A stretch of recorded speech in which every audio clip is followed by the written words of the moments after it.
พี่น้องซุ่มเจ้าเห็นข่าวเขาเจ้าทายทอดสดไฟไหม้รถลูกบึ้มบึ้มบึ้มบึ้มบึ้มนั่นบ่อุ้ยตาลุตนชาติเจ้าของรถให้พี่น้องเอ่ยพากันเอารถไปจอดไว้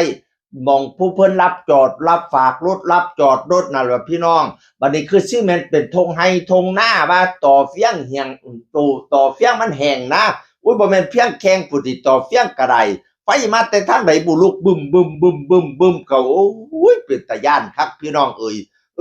ความจริงเฟียงมันกับบ่น่าสิ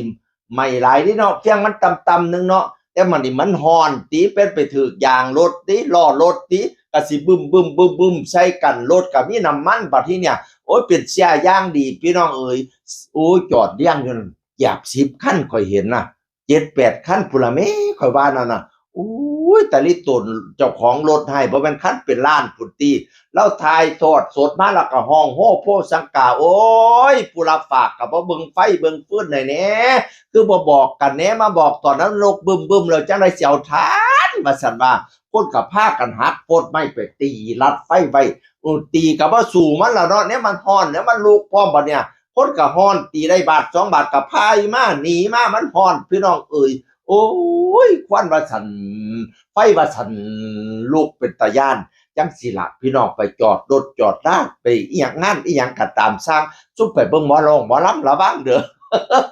อไปจอดหม้องทงให้ทงนาเปียงหลายๆนั่นน่ะอุ้ยอันตรายเดี๋ยวไฟลุกมาน่ะพี่น้องเอ๋ย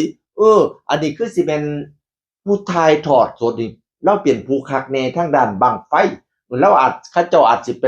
แข่งบั้งไฟกันอิหยังก็บ่จักพี่น้องเอ๋ยเออบัดนี้นี่ถ้าเฮาเจ้าคอยก็ดีเด้อไปเบิ่งหมอลำน่ะเด้อไปจอดรถก็เบิ่งแหน่ไปจอดนำทุ่งนาหม้องเสี่ยงหลายๆนี่ก็อันตรายอย่างหนึ่งอันตรายย้านรถเสียก็อีกอย่างหนึ่งอันตรายย้านไฟไหม้ก็อีกอย่างหนึ่งแฮ่งยามแล้งยามร้อนเสียไฟอย่างดีเลยพี่น้องเอ๋ยโอ้